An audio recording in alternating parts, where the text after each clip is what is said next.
Part 3। पर इतने सालों बाद अब मिलने मिलाने में क्या सार है? रजनीश बुदबुदाया। लेकिन मानसी 20 साल पहले की तरह ही उतावली लग रही थी।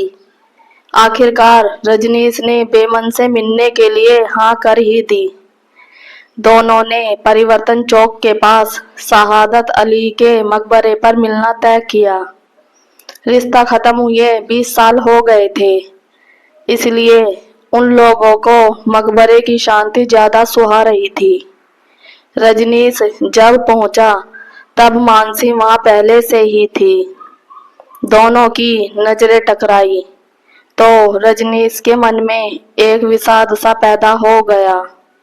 उसने देखा कि मानसी की सुंदर और छरहरी काया अब थोड़ी सी स्थूलकाय हो चली थी और बाल कनपटी के पास से सफेद होने लगे थे।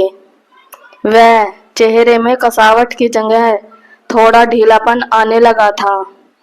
मानसी ने भी रजनीश के चेहरे पर ढीलापन देखा था। रजनीश ने मानसी के चेहरे से नजरें हटा ली और बोलने का इंतजार करने लगा। कुछ मिनटों तक खामोशी ही छाई रही थी। तुमने तो कभी मेरा हाल जानने की कोशिश ही नहीं की। मानसी की हलक से बड़ी मुश्किल से शब्द निकल रहे थे।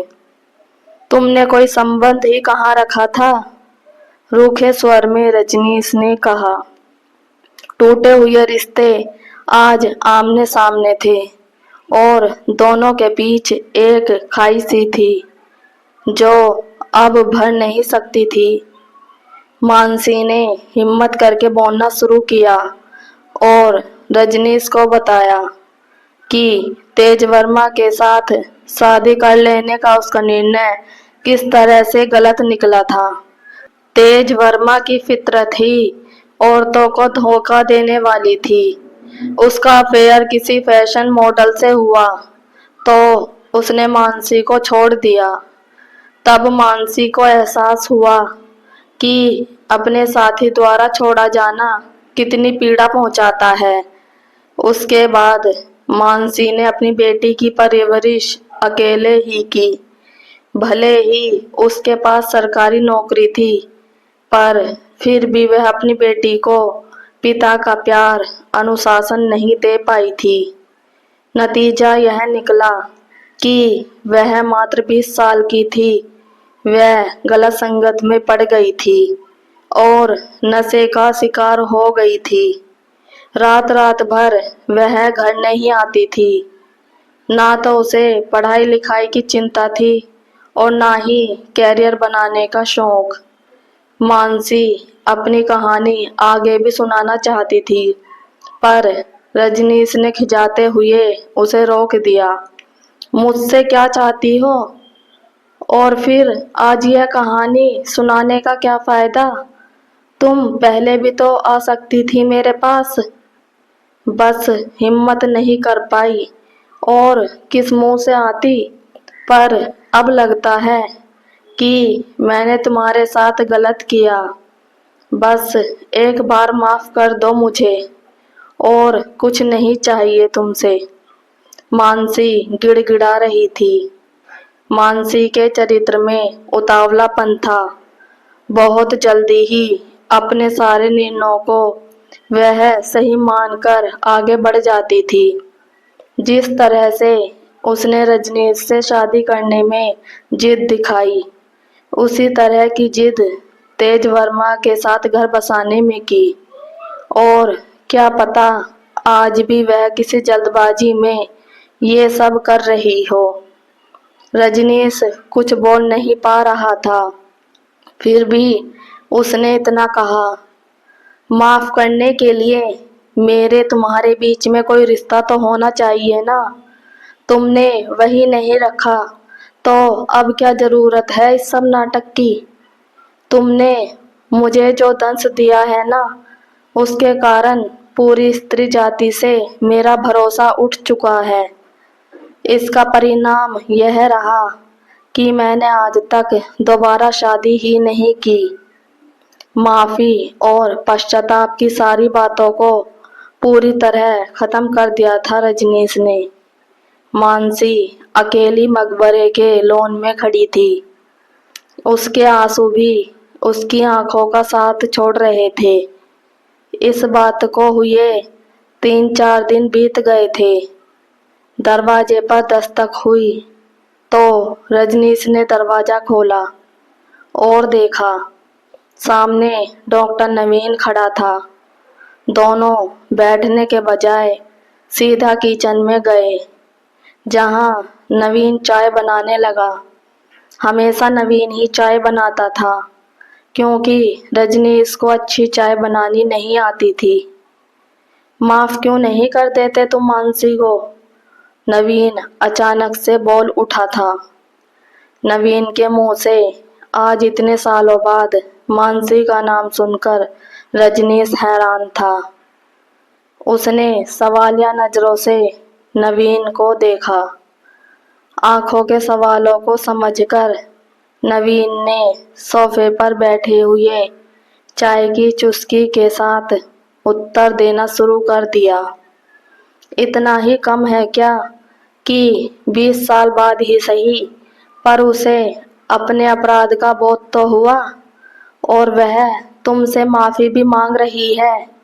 अगर ना भी मांगे तो क्या? एक लंबी सांस छोड़ी थी नवीन ने और आगे कहना शुरू किया। उसने बताया कि पिछले दिनों मानसी नवीन के अस्पताल में ही अपनी बेटी दिया को लेकर आई थी। दिया ने एक नशीली दवा का ओवरडोज ले लिया था। दिया को ठीक करने में डॉक्टर नवीन ने पूरी जान लगा दी थी, क्योंकि मानसी और नवीन एक दूसरे को पहचान गए थे।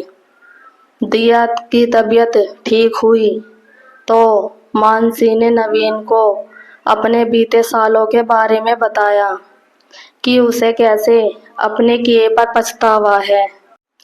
और नवीन से ही मानसी ने रजनीश का नंबर लिया था। पर इतने दिनों बाद भला मेरी क्यों जरूरत? रजनीश का धैर्य जवाब दे चुका था। तुम्हारी जरूरत उसे अपने लिए नहीं, बल्कि अपनी बेटी के लिए है, क्योंकि मानसी को लास्ट स्टेज का कैंसर है और वह अधिक दिन तक जीवित नहीं रहेगी।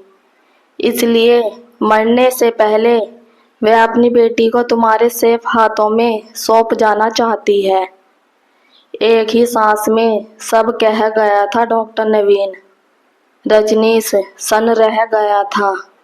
भले ही मानसी से उसका कोई रिश्ता नहीं रह गया था, पर उसकी बेटी में तो रजनीश का ही खून था।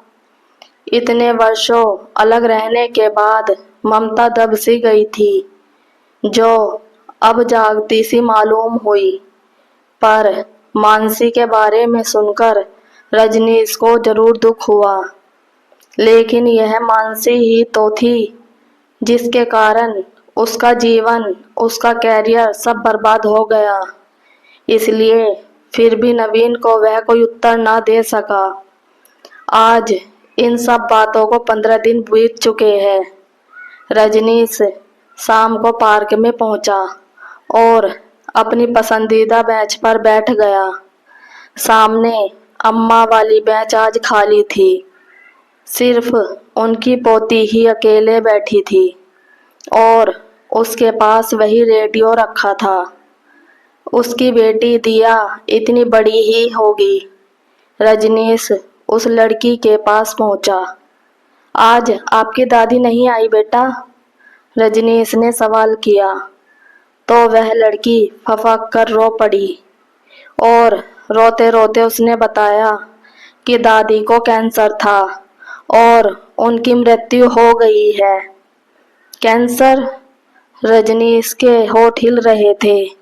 उसने सुना कि रेडियो पर धीमी आवाज में एक गीत बज रहा था, जिसके बोल थे, जिंदगी के सफर में गुजर जाते हैं जो मुकाम, वो फिर नहीं आते।